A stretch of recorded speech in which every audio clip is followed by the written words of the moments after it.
The following is a conversation with Ken Credeur of Credeur Family Loft in Louisiana. Ken last Youngbirds was second national champion loft in the American Racing Pigeon Union and goes over how he prepares his race birds, his breeders, and how he selects birds for one loft. He also goes into a great idea on how to get more involvement in club racing. I think it's one of the coolest ideas I've heard yet. So I'm excited to share this interview with you, and I really appreciate Ken's time. Thank you.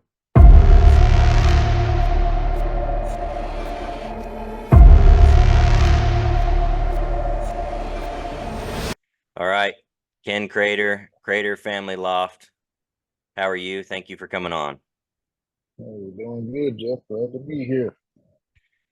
You and I have been friends for a long time.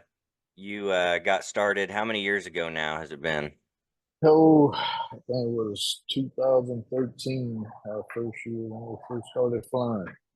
Yeah, and you got started with some birds that we sent you and some other birds that you got, and right away hit the ground running and started Yes, doing sir. really well. You're down in Louisiana in Lafayette area, right? Uh, Correct. Correct. And tell us about that area of Lafayette and who you're flying against as far as numbers wise. How many people are you competing against there? Yeah, and now our combine down here, I mean, it's dwindling down. I think we're down to 13, 14 guys, flying here now.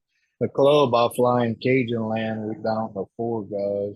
So the combine wise is 13. So we're flying I see against a couple hundred birds because our A race we have a 25 bird limit and the B race is open. So obviously our B race is sometimes 300, 400 birds, but we usually in the A race is around a couple hundred. And we even dabbled last year. We had a C race which was a 10 bird limit. That was really nice to try to help the guys out with the smaller loss to better, make it a fair advantage for them to compete. But it just created a little, having three releases versus two. So we did away with it this year and just went with an eight limit and an open B. See how we like it. So let's go back to the beginning for you. You and your wife Jane, you guys have been involved with horse racing and all sorts of different activities with animals. How did pigeons come into the picture for you? Oh, well, we were and to get kind of getting out of the horses at the time. I think, and my youngest son had a friend of his that he grew up with, played baseball with, that was in the fence and the show pigeon. So when we were getting out the horses, he just came to me one day. He's like, "Dad," he said, "if we're gonna get out the horses, I'd like to mess with pigeons." I kind of let it sink in. I was thinking about it a couple, 2 or 3 days, and then I was like, "Man," I said, "Well, really, Kevin?" I said, "If you wanna get into pigeons," I said, "back kind of when I was your age, I had homing pigeons, as a young boy, but I didn't race. I didn't have the money to buy clocks and all that, but I just raised them." It's like, so if you want to mess with pigeons, we could get into racing pigeons. And from there, then it started. We just started. I spent probably the next 2 or 3 months kind of researching who was winning, who, kind of, and then we just started buying pigeons. That's where I found your dad, and y'all YouTube channel. Started watching all the videos, and then started making phone calls and buying birds here and there. And here we are, some years later. So, whenever you started out, or is it at the location you're at now?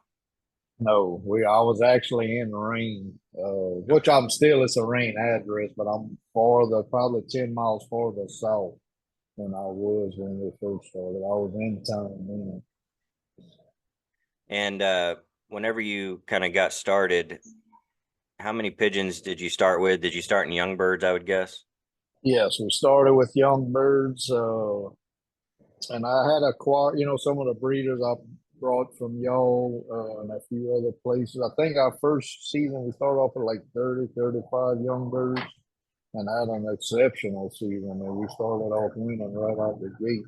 Oh, the quality of birds y'all sold us and what we flew was evident because I mean, we wasn't new to sports with animals. So I'm like, oh, we were in the horse racing prior to that. I mean, I field trial dogs for, and I was actually an AKC licensed judge. So we had some knowledge of it. It was just new to the pigeons, and some of that carries over to the pigeons, believe it or Absolutely. not. So some of the Yeah. stuff we learned is definitely transitioned into the pigeons, and I still use some of it today because it works. So, And your first loft that you had at your previous location, what was the setup that you started with? Were you flying we to Yeah, well, we snow. We flew the nest boxes because I remember your dad was saying that about. So we had built sections.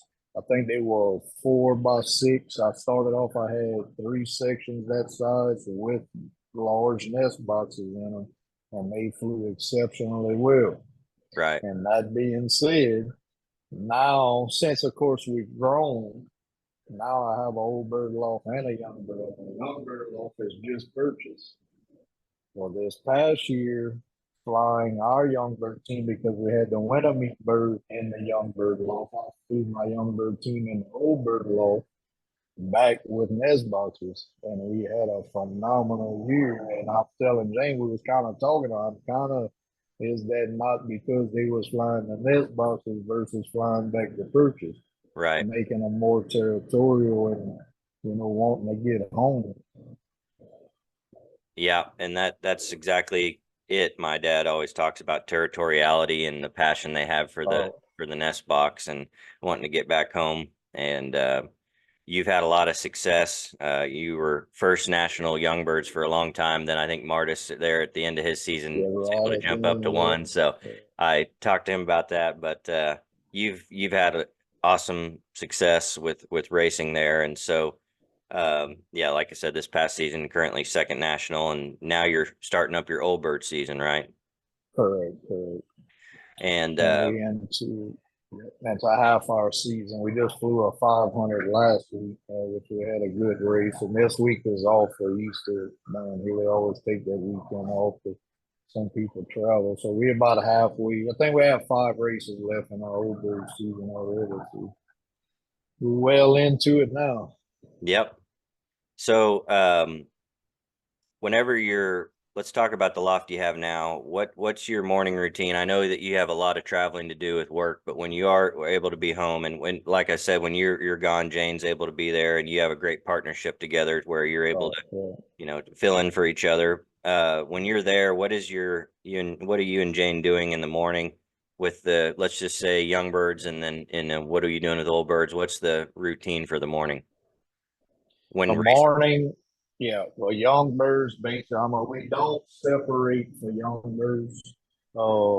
We just fly now because of the 2 loft designs we have. We basically fly young bird sexes together to the perch, like I said, because that's our young bird loft. Now, like obviously last year we flew for the nest boxes, so we in the process of mentally maybe remodeling the younger loft to make those accommodations. I was really happy with the results. But we basically fly twice a day, every day. Because that's the one thing the system we have, regardless if I'm home or not, James here is done routinely. So we'll fly, hour and a half, 2 hours in the morning. Young birds will get up here and go. A lot of times it's having trouble getting them to come in. So they'll fly a good hour Right. and a half, 2 hours, sometimes 2.5 hours, and they still not wanting to come in. And then we'll do the same in the evening. Old bird season, we fly our hens because now that we fly double widowhood and old birds. So we'll fly our hens first, and the way our aviary is designed is basically where the hens stay, we kick them out, and we have an actual curtain. It's kind of like a sunshade for a camper that we can actually roll down. And I kick the cocks out in that aviary, and it's just a revolving door. So then the cocks out in the aviary when the hens trap back into the loft, but all their nest sections are closed off, but they can come into the hall. We feed them, get the cocks out while the cocks out flying, and we feed our hens, push the hens back out the aviary so then it's ready for the cocks to come in. and then we repeat that process again in the afternoon. So they're flown twice a day, every day, weather permitting. Right. So that's So loft flying. Do you take them down the road during the week at all, or are you just doing strictly loft flying? all typically we'll take them down the road on Thursday. Now, prior to the season, we'll road train Tuesday, Thursday, and Saturday. But once the season starts, we'll primarily just on Thursday. Now, obviously, sometimes like a 500, we didn't send everything because we held a lot of our yearlings back, so now I'll road train those. But when they go into the race, we'll just and a lot of times on Thursday, 20 to 40 miles is all. It just depends. Like if it's a strong tailwind, we might go out 40, but we just give them a 25 to 40-mile clip just to give them a little speed in them and have them sitting on the race ready to go Saturday. And some of the people that are watching this are going to not be familiar with this. You and I have this in common with yearlings. We don't want to push them out on the long distance. No, Uh, let's let yearlings develop a little bit. Going from young birds to a yearling, they grow and their body develops. They learn from young birds. They learn as a yearling. What kind of distances are you flying the yearlings out to compared to a 2-year-old that may have more experience? and yes, typically our young birds, because we fly A350 at the end, we typically was 300 on the young birds, but because they've added a 350 at the end, so we'll fly them there. The yearlings, I'll fly them out to 400. It's basically stepping them up. And then as a 2-year-old, then we'll send them to the 500, and let them, because that's typically all we fly here. I know some other combines fly sixes, and we had a concourse deal together where we could fly a six, and that's the one race I've yet to date to haven't flown a 600. Because a few times we were in the concourses that weekend, the weather never would cooperate, so Oh we yeah, just never was able to fly. right. But I typically prefer the longer races myself. I'm more I start, the 3, 4, and 500s is what I kind of like. Yeah. I see, how you say that's why we try to hang our hat on those races. Yeah, it's a lot of fun to. It's a lot more unknown when they're going to be there, and it. The wind always matters, but it seems to have just a little bit less effect on the longer distance because it takes a different kind of pigeon that's motivated It to gets continue to fly. right, right, and it's always like this past race was a blow home 500. And I was talking with a couple of guys, one guy in particular in our club. He's like, "Oh, it's a blow home." I was like, it's still a 500, but they gonna play. It's just you're gonna have separation once you start getting out on those longer distances. And Hmm. to me, drag and all these, a lot of the issues everybody looks at when as you get out to the distance, those things become less. It's more about the pigeon then, Right. because you got time to get that separation. Yeah, and another thing, going back to the yearlings not flying on a 5 or a 6, you don't want to burn them out being so young. Because young birds to old birds here in the United States, we fly young birds in the fall. So if your young birds flying in the fall, then as a yearling in the spring's flying again, racing again, um, you don't want to burn them up really quickly, and then the next spring when old birds comes around, then they're not going to quite be what they could have been, right? Correct, correct. And all that being said, I was just thinking I had a one of the guys that flies in our combine, was a dad and son team, Billy and Shane Broussard. I think the one year we flew the 600, and that year I wasn't flying. I was just flying one loft race that year, but and they actually had won a 600 with a yearling, which Yeah, was quite an accomplishment. But it's like, yes, now how good that bird was after that. I mean, I don't know, I haven't kept track of it, but I just remember that was pretty impressive for a yearling to win a 600 absolutely. mile race. They certainly can do it. They certainly can Yeah, do it. It's just kind of, do you want longevity out of the pigeon? yeah, a lot of And exactly, so exactly. that's kind of the method anyway. But I'm sure that there's people watching that send yearlings to it and that disagree Right, 100%. right. That's just the way I've always gone about it. And But yeah, I've seen some late hatches do some things in old birds that never flew young birds. It's just, Correct. crazy sometimes. It Um, is. so you're loft flying a couple times a day. You're road training typically Thursday. What are you doing? And you told us about feeding. What are you doing with what kind of feed are you feeding, and what are you doing in the water during the week? Darren, for water, actually, I mean, there's something in the water every day. And my part of it, I kind of bring that in from the horse racing industry, but is I really focus on recuperating as fast as possible for the like you got to get them over the last race to get them prepped for the next race. So everything we do is to recoup them as fast as possible, And I've went and a lot of guys I got that from I got Pedialyte in the water waiting when they come home. The Saturday and Sunday, then we switch to. And there's sometimes I'll do very depending on the weather. Sometimes I'll even have tea with the Pedialyte. Yeah, if it's a really hard, like a headwind where they really gonna have to work on it, we'll do like a tea Pedialyte mixture to try to recoup them as fast as possible. Um, and then as the week progresses, then we go through a little. I use Ecotonic in during the race season. Um, and then we get into. I tried everything we do is natural in like they get juices. Like on let's say Sunday feed, they get brewer's yeast and lemon juice. Everything is geared towards to try to recoup them. They have glucose in there with their brewer's yeast to just to get them prepped up. Get them ready for the next race to get them recuperated. Right.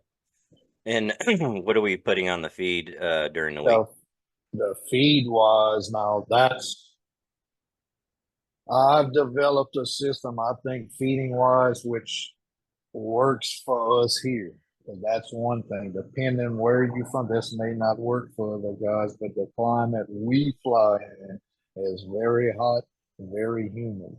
So I feed nothing straight out the bag. I have three different mixes that we mix our own. Like I mix Versalog and Baden feed from what I call a light mix, but we cut it back tremendously with diet and boiling Hmm. to make our light mix. So when they come back, they getting a heavy pro. Then I also have an old bird race mix. Then we have our breeding mix. But our old bird race mix, that's what they get when they come back, loaded the heavier in proteins. Cocks, we typically they'll Saturday evening, Sunday, Monday, Tuesday the cocks are on the old bird mix. The hens will be on the old bird mix Saturday, Sunday, Monday. Tuesday they're back on the light mix. The cocks are back on the light mix Wednesday. Yeah. And that's basically how, and it works because some of the guys, like the protein mixes are too high in the bag for the where we fly. Now, guys up north or in other climates where it's not so humid, and they, don't have to do it. But down here, it's so hot and stuff. It's like if you feeding too heavy a protein, I can tell you right now, those birds will not perform on a week in, week out basis in those climates. It's just too hot and too muggy. Yeah, especially as we get further into spring and early summer, it starts to really change down there for you too. That's why you all have to start kind of early on old birds, earlier than a lot of Oh, places yes. do. A lot of places, exactly. Because we finish up.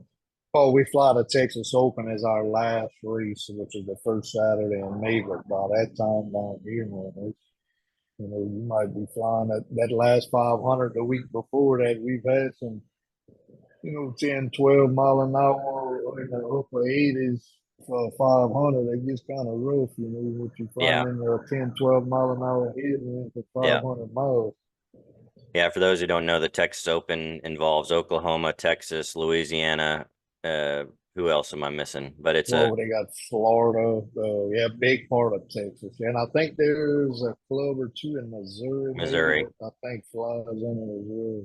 and it's released from Jacksonville, Arkansas. So it's Correct. what are the ranges of distance? 250 to 300 for people. 250. To 300. I think some of the boys in Texas are getting up closer to three, around the 400 mile. The guys down more to kind of San Antonio, and some of them guys are stretching on 400. It's a 300 for us down Yeah. here, but I think some of the guys on y'all end up more than 220, 250, 60 range. Yeah, I think I can't remember exactly for me, but it's in the 250 kind of Yeah, range for me. And last year was my first old bird season back after an absence, and I had some yearlings, and one yearling in particular did pretty well on that. But this year I have a little bit bigger team, so I'm hoping to perform a little better on that. I'm looking forward to it. right, right.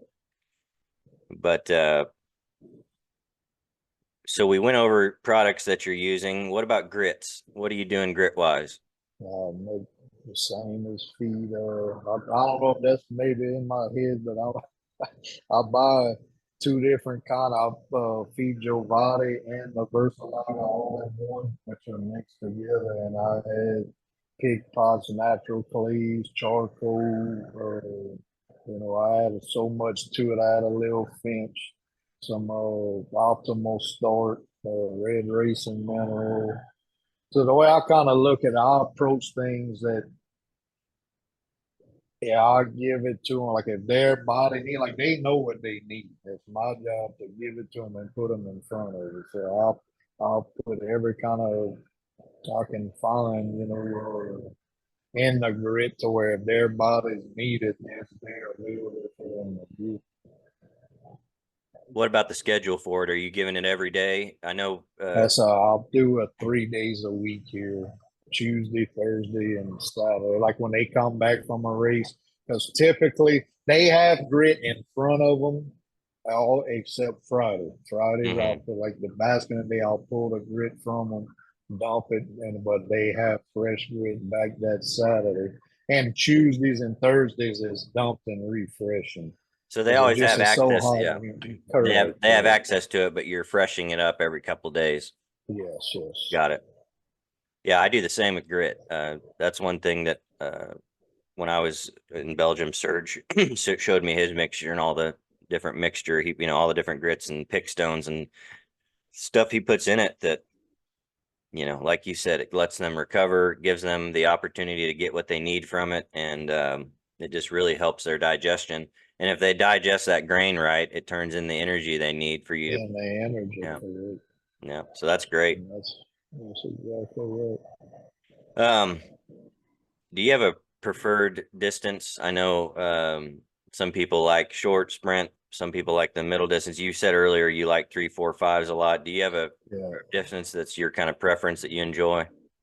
We and I'd say if I had, the 300 to 400 miles, I really, it's like the style of birds we buy, but I do like the fives as well. I prefer the long. It's like really the ones and twos don't really intrigue. I don't buy those kind of birds. I say that. I have started kind of buying some of those families just because of one loft racing, but Hmm. prior to that, I've never really. I was always interested in the 300 and 400 mile birds because which we only fly 2 500s is my reasoning behind it. But I do have, and I've recently acquired some, jelly gel and hormones to kind of add in with some of the Hercules family that I've still been flying and done well with that I purchased from Yo. Oh, and like, oh shoot, y'all blank now, but y'all Hercules cock y'all had done so good with. I got his brothers. Actually, I was looking at one of our high point birds so far this year, and old birds is still down from him. From the Being Purple Haze blood. the purple haze brother, yeah. That's great. And he's still, and those birds still. They always do. And Yeah. some good distance birds for sure. And I like that. So I kind of bought in some like I said, some jelly gel and that. I want to try to start crossing with some of that, just strictly for those 4s and 5s to Right. see just to play with. I like those kind of races myself, and it seemed to be here these last couple of years. It's like this weather's getting a little crazy down here, so it's like everybody's speed, speed, speed, but I'm saying we're kind of trying to get back to the hard birds because it just seems to be that kind of weather here lately. Right. Um, last question on your feeding system. How much are you letting them eat if you're feeding twice a day? Is there a certain uh Uh, amount that you're looking at twice a day? yeah, I do, which and I got from y'all off of y'all, but I feed and I feed on thirds. Basically whatever they eat that night, when a third of them go to drink, we measure that amount. They get a third of that portion the next morning after they loft there, and that just works wonders. And there's a couple other things as far as feeding, like I'll feed on a wood floor. A lot of guys down here. I remember when I first built my loft, it's like, oh man, you can't do that down here. It's too hot. So we've made some modifications to that. Now, basically, the only wood I have in my loft is in the hall. My aviaries and their compartments are open to let more, let that heat in out, let keep it cooler. But we do keep wood floors for because the way we feed to me is everything tells me everything I need to know. How these birds handled the last race. You can watch and see how they're eating on the floor. The Yeah, amounts they're eating tell you a lot, because how they was eating before they went to the race. If they come back from a race and they backed off on their feed, that race took a lot out of it. And you right. can watch them over Tuesday, Wednesday, Thursday, and they coming back on their feed. They recuperate. So it tells me a lot, and I prefer that way of feeding because I just think a lot of our success comes from you can really hone in and know what your birds are doing by watching them eat. I think that that's one of the best things that people can do that, that are watching this. If you put feed down and you walk away, I know sometimes we have to, you got family obligations, you're in a hurry, Right, but if right, you have right. the opportunity to put the feed down and watch, just sit there and study, you will learn Exactly. so much. So much. Yeah. You'll notice you'll be able to see, look, there's two or three birds not eating. They just off the feed completely. Well, you'll make mental notes of that and can pick those birds up and really look why. You may see, this one's really purpled up like that race took a lot, or it may have hit something. You can really see. And then other times, on the flip side of that, you fly, a race, you come in and shoot. That sun is like, they ain't skipping a beat. So that race didn't take nothing out of it. You ready to go. It really allows you to be very observant of the status of your team as a whole and as individual birds as well, because you can see that, like if you said you go in there and just don't feed, you don't know that two or three birds aren't eating. Right. Or you put them in the training basket, and some of these guys train two, three times. You put that bird back in the training basket, he's gone. He's not Yeah. coming back. Yeah. And I don't do this anymore, but I used to have spiral notebooks I would keep, and I would write notes after Right, every feeding on what I saw and what I noticed. And now I right. do it all in my head. I'm able to In keep track of it mentally, all. yeah. But back in the day, Hey, I used to love taking notes on everything, and uh, and then you can kind of look at it as the season ends and kind of look at the notes you have yeah, on the birds that did really well. that'd be the better. We have a whiteboard behind on hanging on the wall, but it ends up. If I make you laugh if I show it to you now, there's so many numbers and so much on there. It's like it's not organized.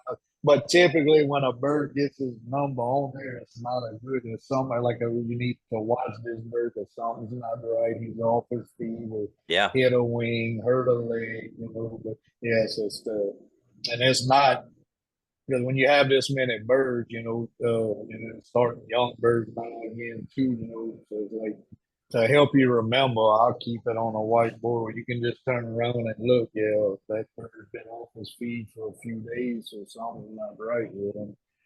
And typically, those kind of birds, where they'll either get pulled. At one point, I used to try to recoup them, put them back. Now, if I see something along them lines, they just pull. And kind of young birds, I'll pull them, put them in the old bird loft, let them get some age, retry them. But on the old bird team, when that happens, they just completely cut from the team usually. Yeah. It's like wing injuries and that. I just never really had any luck. Yeah, they can come back, but they never really.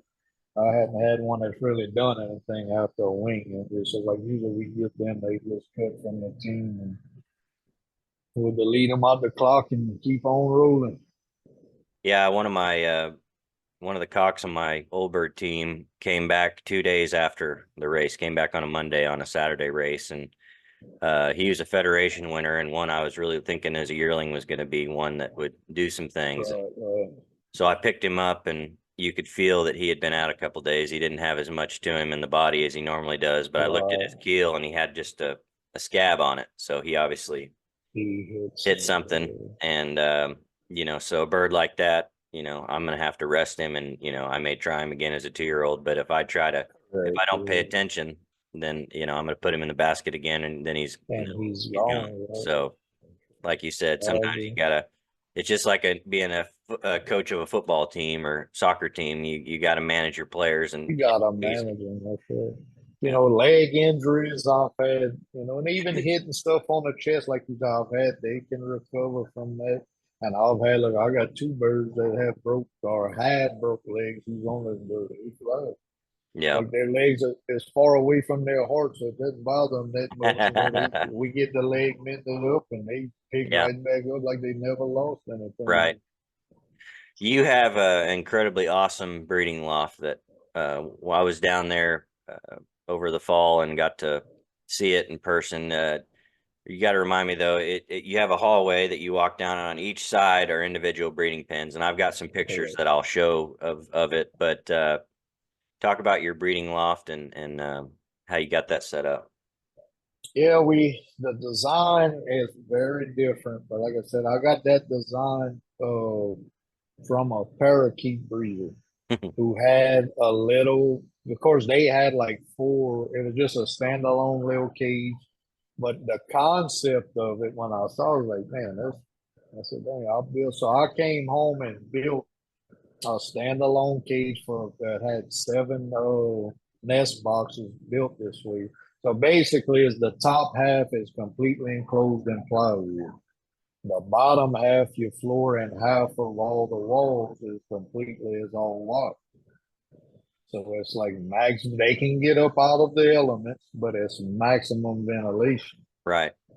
So over the years, and of course, I had another breeding loft that's now my young bird loft. It was our breeding loft too, whatever. So we had cages in there. Then I still had this 7 standalone cage.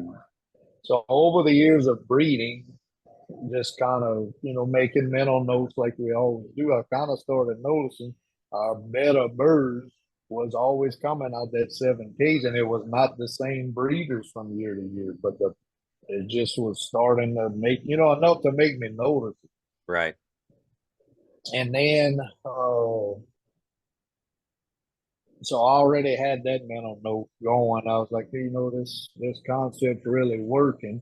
And then the way that we started acquiring certain birds for really as I started getting in the one loft racing. Some of these birds now are getting, let's just say they don't give them away anymore. So and then I'll work 14 days away, so my wife takes care of them. So long story short, one I bought some birds, a pair of birds from this guy. I won't even say what I spent for them because it's still heartbreaking to this day. So the birds get delivered while I'm at work. So she puts them in there. We didn't have any breeders in that cage at that time. So I told her, look, just stick them in the 7 cage and then, just leave them there when I get home because I didn't want her to put them in with the other birds coming from somewhere else. So I'll get home, I'll open up the door. The way I have it built, where you kind of had to kind of get in to where you could kind of block the door. Well, as I'm opening the door to get in, one comes right over my shoulder and never put my hands on the bird. So I was like, I know that just didn't happen, but it did. So I bought a bird I never got to feed. He Oh, flew right wow. out. So after that was when we started I started mind balling of how I'm gonna build a breeder cage where that can't happen anymore. Right. So, and as much as my wife helps, it kind of helps her. She don't have to worry about the way this loft's designed now. There's nothing possibly can get out because you come into the office before you can get into those sections. So it's like birds would have to get through three doors before they could ever get, completely lost like that again. Yeah. But we built it on that design, same design as that seven standalone cage. So your bottom, and I'm not gonna say half, but like the bottom 2.5 foot around the whole cage and the floor is wide. Yeah. So you have maximum ventilation. And look, we have some hot, humid summers down here. You go in that loft in the hall floor, you can kind of stand there and it's actually cool in there. So it's like, yeah, I really like the design of it, especially, and it's not like I said up north. I don't think this design would work. It'd be really too cold, but down here in the south, it Yeah. really works Yeah. And you're able to feed and water on the outsides too. on both So sides. you're Correct. you're not having to go in every single pen unless you want No, to, no, but you can feed and yes, water as you go, and it's a really correct. convenient design, really easy to clean, and I just think it's awesome. So yeah, I'll show pictures of that. And what are you doing for breeders? Are you doing any vaccines? And I know you said you're more natural. Do you do any medication before the season starts, or what's your process of mating up, getting them ready, and then we'll transition into what you're doing with the young birds as they wean and whatnot. Right, right. Yeah. Breeders, we vaccinate. I'll go with your PMV herpes vaccine, and we give them that, and that's big. Well, no, I'll say that at the end of the season, I guess I'll start there. At the end of the season, they get a PMV salmonella, so that way they clean it. But prior to breeding up, we'll get them a PMV herpes vaccine, and that's really all they get. Unless individually, if I see something wrong with it, like I actually have a cock right now that's fighting a one-eye cold, so I'm gonna have to treat him individually, but I don't do, nothing. I try to keep my breeder. Now, let me even back up before, because before any bird we buy, any bird, it don't matter what, goes through a 14-day quarantine, they are given 4-in-1 tablets. Bought a friend that individual pill per bird every day for a week. And on completion of that 7 days, then they get a PMV salmonella vaccine. They sit there for another week before they're ever introduced into the breeder law. So I know once they in here, they pretty well clean. So I don't. The only thing they get after that is just the yearly boosters, and unless individually I see something that's out of whack. But like we don't, I don't do any cancer, nothing along those lines. Because I want them to have their maximum immune to give to the babies. I'm not trying to, kill that immune system every year by cleaning them up before we go to breeding. We have beautiful babies. Now, I do give a lot of natural product to keep all that, to keep them healthy as well. Because they, like they get vitamin C, they get green juice, they get garlic. I mean, there's something on their feed and water every day to keep that, to keep them healthy. But I just do it naturally versus trying to give them medicine. And to me, you kill their immunity, then you turn around and want them to breed healthy babies. I want that immune system into those babies. So I'll try to leave them over. I think that's great advice for people too that get new birds in, is to quarantine, not introduce them right away. You hear all the horror stories of people who have sicknesses that destroy, that wipe them out. Well, one of the ways you prevent that is keeping birds separated that are new, or if you get a bird that's got something going on health wise, to isolate that bird and then treat them. That way, when you do introduce them, you're safe and you're good to go. Um, Exactly. so that's a great plan. And so what about young birds as they get ready to wean? What is the process for weaning them? Yep. At 3 weeks, they get a rota vaccine, and at 5 weeks, we give them the. Now, I have uh, because Ed basically in one of his seminars, he basically told us I combined the PMV and salmonella vaccine together. So I was doing 3, 5, and 7 weeks, but I now do rotavirus at 3 weeks, TMV salmonella at 5 weeks. So, and that's basically all they get. Because the few birds we do send out to the one loft races, then that gives them a two. I try to send them out at that 7 week span, so that gives them two. So if they hit them when they first get them, it's still 2 weeks in between. And it's, it gives them a little time to start, dealing with it not so close together. Yeah. That's what we try to do. And so whenever they are weaned, do they have just feed and grit in front of them at all times they can Yes. access? I'll give them feed and grit, and basically I'll leave that on with them until I see that we have sections that I can put them in. And once I notice them start, they going up to the perch and coming down, and they all off the ground. And now they're kept on breeders' feed at that point too. But once they start going up and down and all the birds are on the ground on the perches, then they're then switched to light mix, and then they're fed twice a day. But not live, I'll feed them in the morning, and then once they eat, I let them eat all day long, and then it's food, and we feed them again in the evening the same way. And are you getting them in the aviary for the ones that you're going to race yourself versus the one you select Yes, for one loft? So they're starting to learn the process of coming in they and out. learning it. Correct. Like our first round is in the Eagle right now doing exactly that. And they pick it up quick.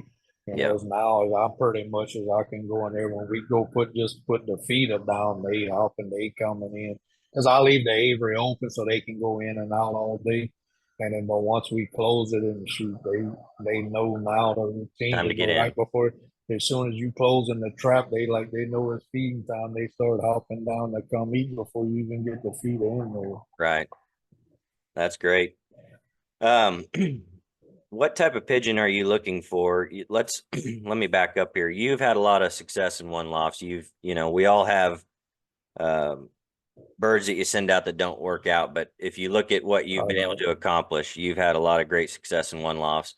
What type of bird are you looking for whenever you're going through your young birds that you've bred and you're thinking about certain one lofts? Are you looking for something physical traits? Are you looking for just based off pedigree of what's worked in the past? What's the process? What's the mad scientist side of you that wants to Yeah. pick something? Because just the way we fly down here, more partial to, I prefer and like a medium apples bodied bird because that just, I find that those are the better all around birds. So, for different weather conditions, they can handle the fast races or when the going gets tough. Some of these big birds, yeah, they might score for you on a blow home, but you catch a headwind race, big bodied birds aren't going to like it. So I typically, and this is the kind of the conundrum I've been in, I've been trying to use club and combine results that we have here to help me hone in the one low races. As our club and combine results are getting, they're on point. We're definitely progressing every year, but I'm finding that's like my one loft race route, like my divide's going two different directions. We losing out on the one loft races.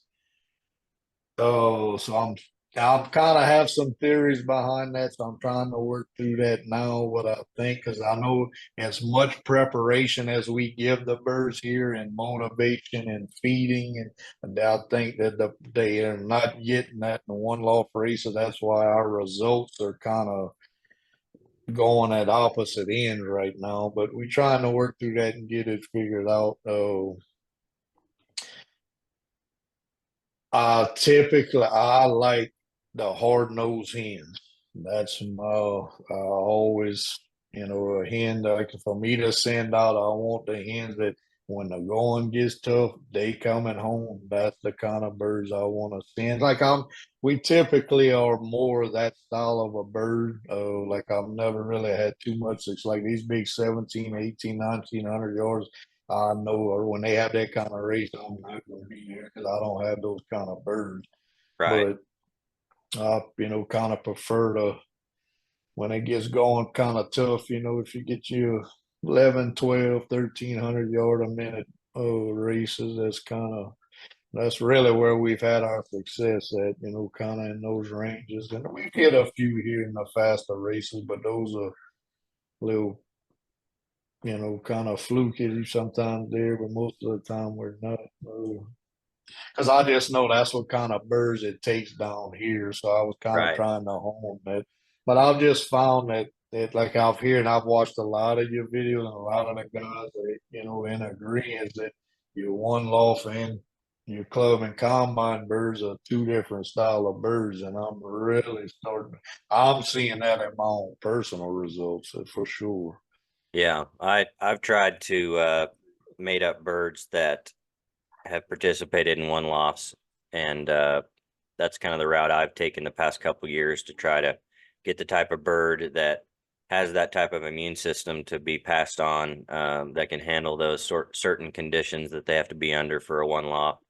And Right, right. I think it's helping, but I think there is, if you have a hen that does really well as a young bird, I think that can translate over to one loft. I just think you have to find the So, right combination. So I do yes, think that, like you said, and our buddy Paul has said, the conditions are different between one loft yes. and club flying. So there is there is a difference in that. So I think both can be true, but it's just finding the right combination of birds that All work right. off right. That worked. Correct, Yeah. correct. So it's Because tough. I was kind of getting to that, and actually, you and Paul's interview, that's the conclusion I really was coming to. Because I started talking with a few. There's another guy down here, Dean LaDay, flies a lot of one-off races, and I was telling we was having that conversation, even with Ed Minfield, the same thing. I was like, bro, I just can't. Said the birds we killing it with here for 300 and 400 mile races, like they come. We send these birds to one loft races, they don't even come home. It's like that just make it's like what? How is it? It's like in your mind, it's like that's not possible, but it is. It is, and but But one, I think a yeah. lot of that's the motivation, and because like we feed the way I feed the things we do in preparation for these races, I think they're not getting that, so you're not getting the same result. Yeah, I think I that, think is what yeah, it is. you're an incredible pigeon fancier. You know how to train birds and how to care for them properly to get the most out of them. And there's races where they're not going to be getting that sort of attention and to detail and different products and everything. But one thing I will say is I agree, you and I are in agreement there, but I Yeah, will say that even the lofts that only do one lofts, even the guys that only right, have one right. loft birds will still send out birds that struggle to make it from three. Oh yes, yes, So yes. it's never anything perfect. So that's why I said earlier, despite what we're saying, you've had a lot of one loft success. You've Oh had yes, birds yes. that have We've hit had big, yes, and yeah, you can name off some of the races if you want. I know one in particular is a black and gold, and yeah, yeah. We done good. And I mean, yes, I'm not complaining at all. I'm just like in trying to figure it. I like the Peach Classic. I want to see, and the years may not be just right. I want to say 2019. We had that year. We had a bird on the drop on every race from yeah. the start to the final, and every race it was a different bird. Believe it or not. Because I mean, they are different. They were different races, different mileages, but we had a bird on the drop. And for the final, the one bird that never done nothing come and scored on the drop for the final. So it's Yeah, like this yeah, makes you scratch your head sometimes. But yeah. It's and we've confusing. had other good races. The Tony Quibbles, we had a bird. I think it was 25th on the final, and they come back and flew the 400, and then that same bird come back on the drop for the 400. So we've had some success. I'm not complaining. I'm just trying to figure it out. And then we also starting to play with and that's what I'm kind of kicking myself. I may have done shot myself in the foot on some of this genetic testing because then we kind of started breeding along those lines and talking with Ed. He's kind of said he's seen the same thing that breeding along these genetic lines that your results he noticed the same thing his results was getting worse. Hmm. So and I said, well, I may kind of be guilty of that same thing myself. Like you're trying to get certain genetic packages, but you're losing the, you're not having that race quality that you was having before, you know. So it's a That's kind of interesting. still a process that we're trying to work through and try to get all that figured out. But That's interesting. Do you have in racing so far, do you have a proudest moment that you look back on that was your favorite moment during a race that whew, you've had a lot of success, obviously, over the past decade racing? Is there something that sticks out or a couple stories? yeah, the one probably that really, I mean, and that's because, you know, being from home with 1 year, and then I'd have to, I don't know if it was 2014 or 15. You know, we always flew what they call the Louisiana State Race, but it really was our combine because New Orleans, Baton Rouge, the other areas of Louisiana never would really participate because there was an issue on where we released from. They always wanted it more east. We was trying to hold it more neutral to split the difference. But this 1 year, we actually, you know, they had it worked it out on the release point that was kind of in the middle, and Baton Rouge, New Orleans, you know, all the Louisiana clubs actually flew it, so it was a legit Louisiana race that and we end up winning the race. But I think we had like the first 13 birds on the clock for the whole. So that was a very proud moment. Of course, now we had a big northeast wind that year that you know you can't that definitely helped that out. But you know, that was a proud moment that we've seen have like that many birds at the top like that all together. That was a good race that we it's hard to forget, you know, when you're sitting on the back porch and you've seen all those birds coming in and then realize that you had them top spots over and it was I forget the birds. I'll have to look back, but well, it was 300 to 400 something birds in the race. You know. Yeah, that's incredible. Um, what was it like for you and Jane running the Texas Center Winter Convention? Because that's basically a one loft that you all had to run. And for those who have followed along with me, one of my favorite hens right now that I have is Louisiana Jane, named after Jane. And I was able to get in the first drop a couple times there, including the final. And you all put on a great event there. And what was that process like? Was it stressful? Was it fun? Was it, It's you know, it's fun. I think it was more stressful for Jane, you know, because I've been doing it long enough now. And you know, when you first start and you knew, especially dealing with other people's birds, it's not the same as your own. You know, if you have a bad toss, you know, it's your own birds. You're like, oh, they'll be bad. But when you're dealing with other people's birds, you know, it gets a little more right, nerve wracking. But right. it was a good process, and she really enjoyed it, and she done a fabulous job. I mean, we had Yeah. you know, weather just did not cooperate. We had the time when we were really getting ready to start. You know, we had it kind of mapped out. Our training was going to go to have them ready for the first races. 2 or 3 week period, like we didn't have no sun at all. It was like every cloud cover. It was like, man, and I started getting out like, bro, these birds are not gonna be ready. We got to, and you can't take them down the road like that, and they don't have no sun for their, you know. So it Right. was just a battle to get them going. And look, I got a little Kawasaki Mule. I was loading them up we were taking them, but just all over around the house where they still could see the loft and waiting on good, you know, weather. But finally, when we finally got a break, I think the first day I took them like 12, 13 miles, whatever it was. I can't remember the exact mileage. We had dropped a few birds, but like they had so many short tosses, like we couldn't wait no more. We had to go, or they wasn't gonna be ready for the time of the actual races, you know. But it all worked out. But I think if the weather would have been a little more cooperating, we'd have even had more birds. You know, that kind of making that jump cost a few birds, but I think they'd have stayed. And you never know. I mean, they might have got lost a little later on the route. The ones that stayed after that's like they do. They stayed, you know, throughout pretty much all the races. Yeah, and that was one of the best compliments I can give you and Jane is that on that final, especially, majority of the birds were home on the day, and it was not an easy day, and it was uh, great returns. The birds looked great, and yeah, Louisiana Jane, I'm mating her to some of my best cocks now to kind of build for the future. So that's really been a big help to me is to get a hen like that that can do it. And going back to our one loft conversation about what works, and I'm going to see about her youngsters going out and crossing her out. So you all put on a great event, some great Cajun food down there, and it was a lot of fun for us.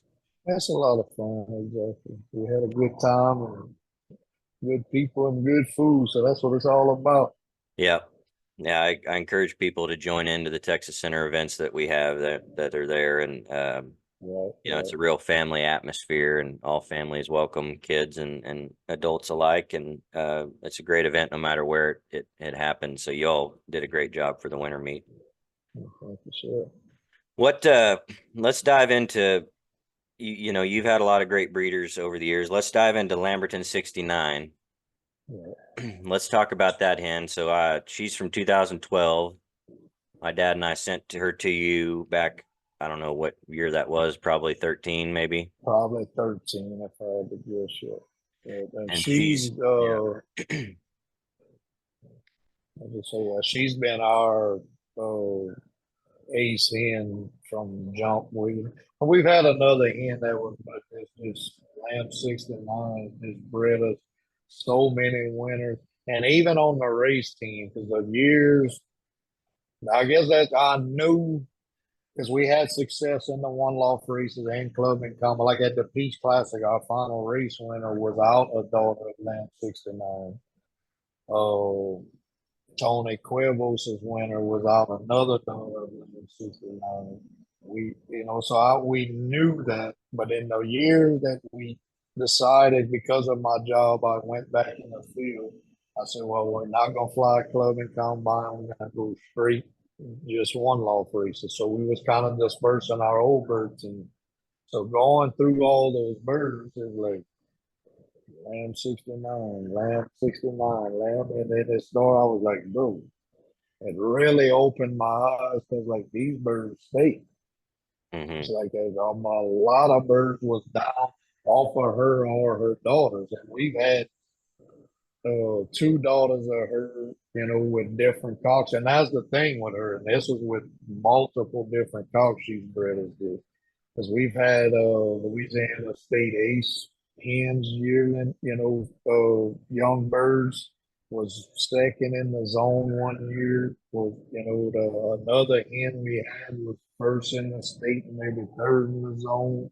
So like she just consistently bred us top birds with different cocks, different lines. Uh, so she's just been a super for us, no doubt about it. And look, 2012, I have her with a Gernix import, still fertile eggs at this age, still, and you put her in your hand, she does not feel like an old hen. Right. It's like she did. And that's to me her, a bit her health of her and her daughters. And I have sons that have done, but it seems like with her, it's her daughters who have really carried the line for us flying. Like we have sons that have done, they there, they come.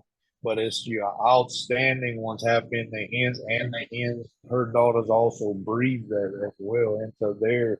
So we have a bunch of grandchildren of her that fly exceptionally well. And it's so much I really need that I'm bad about record keeping, but I really need to sit down and just go through diplomas to really put it all down on paper, the amount of luck and success we've had with that line. Yeah, and her background is Antoine Jacobs, who was my dad's mentor from Vorselaar, Belgium, who was one of the kings of the Antwerp Union during his time. Combination Antoine had of his Super Ace line crossed on some Dirk Van Dyke Cannibal blood. Then my dad crossed that onto Theo I Scout. And Yeah, that's DOI right. Scout, when you talk about Queen L, Yellow Rozier, you got Yeah, the DOI Scout. When I interviewed um, Ulrich Lemons, his Goost was part DOI Scout, and so it's interesting how much of an impact that bloodline has made. that bloodline of her, exactly. And that's what actually, because of that side of her pedigree is what had me interested in the Queen Albert. And right now, well, I mean, that's we just halfway in the season, but our top bird in the old birds right now, sitting high point for the combine, is out of a daughter of Lamb 69, bred on a Queen Anne coat. And they just, it's like that. I just figured that, and I had to try it, to try to go back to that line because of how dominant it, like the Queen Elves for Yellow just fly for everybody all over. So it's like I just had to acquire some of that and get in, to try to make those crosses, and they fly here as well. Yeah, my dad was able to get some good DOI Scout imports, I think, through Mike Gannis, and we had some really good ones that we bred over the years, but nothing was as good as what Lamb 69's been able to accomplish as a breeder. She's definitely the best, and so I was wanting to get that story because when I was down there and hanging out with you and Jane, and Jan and I were, and I was able to handle Lamb 69 again, first time in Right, probably 12, 14, no, not 14, but right. like 12 years or something. And she Well, still feels yeah, awesome. she You can't feels tell she's, good. an older hen. And so that's a pretty amazing story there. Right, right. Is there anything that I haven't brought up or covered that you're wanting to cover? There's one topic because I watching your prior interviews and that, and getting back to the club issues. Like what can we do to help promote club and combine flying? And something because to be quite, I mean, I like one loft racing, but if I would like to see, and I don't really know how to go about this because just to me, you have to have somebody high up enough in the AER, well known enough to get this started. But it's to me, if we could get the AU to start promoting, kind of like what we do for the Texas Center, but for AU races. The United States is big enough; they could have three, four, probably four or five of these big kind of.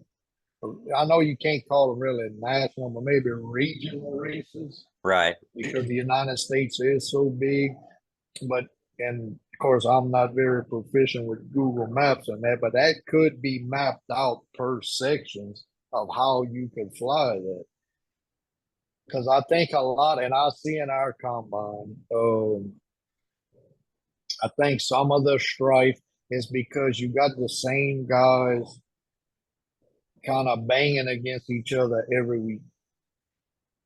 Well, that's how that starts, and this one's winning because of it. Well, to help that or try maybe help eliminate that, if you could get like if they could be out competing against other people regionally, what might help mesh some of that together. And to me the competition would be, I would love this kind of, I would really, if they could start that and would start that up, I would probably pull out of one loft racing to concentrate specifically on that.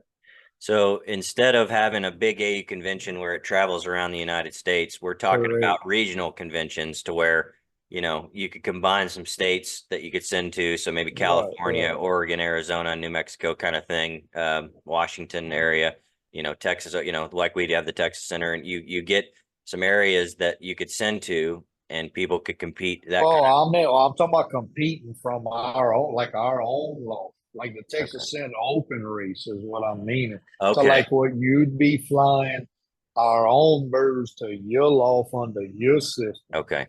against high. And look, some people may fall to where they could fly maybe in two of the regional races, depending on how where you live, Okay. and they could be mapped out to because like I know in the guys because the AU point system, it's not really comparing apples to apples because how we fly in Louisiana and what somebody flies in California, bro, that's two totally different races altogether. It's not even the same playing field because they're just different. The regions are so far apart. But if they could regionalize, like you could almost have an East Coast, and map it out. Maybe try to keep it under 400 miles to where like you could compete from, you might and try to break it up. It takes some work and somebody that really have this know a look, maybe like a Rick Mortis or maybe Crazy Al, some of these guys that really know how these regional races are done over there. Try to implement that here to create more competition for the local backyard flyers to compete in versus just your club and com. I know the Right. guys like where y'all at are looking up to have concourses in that, but to me that it would take some work and it would take a lot of organization to get that started, and it's having the right people in place to do all this. But I would love to see that, and to me, that could only help the club and combine flying to create smart more interest in it because the people are leaving in mass groups for the one low race. And that's just something I seen one of your interviews. Let me go blank now, but when y'all were talking about kind of along them lines and you bringing up how they just starting that with a one low race, like we could kind of do that here. It just would need some direction and some leadership to get that started. Maybe start off with one region, get that going to where then just get it going across the United States. Because I'm Yeah. not affluent enough in it to know where you got to kind of be where the flyers are, obviously. But Yeah, it sounds I'm like kind something of that just implement. the zone directors Correct. could kind of help organize that. And when I was thinking Right. earlier was you were talking about many AU conventions around the country instead of one, but I think, I misunderstood. Now I'm getting what you're saying. Right. Right. You're Right. wanting like a Texas Open that we have, which multiple states around the area can participate if they choose to. So you could have the AU Yeah. Open West, you could have the AU Open Plains, you could have the AU Open, Exactly. East Coast, you could have the AU East Open Coast. Florida, the Southeast. I mean, Exactly. so Exactly. Exactly. you all could race against Florida down there in Louisiana. You all could race Yeah. against, Yeah. all the different areas around you, and then the West Coast could do the same. Yeah, I think that makes a lot of sense. That would incorporate other lofts that may not have that sort of opportunity. So yeah, it makes sense. That's something that um, I'm continuing to. I interviewed Rhonda. I interviewed Dwayne, both that are running, and so next week I have a couple more people that are going to be running that I'll definitely bring that up to them and get that Yeah. conversation Just started because that's interesting. yeah. Because I think, and then we're all trying to find, what can we do to kind of create that little spark? And in my mind, I think that would, kind of.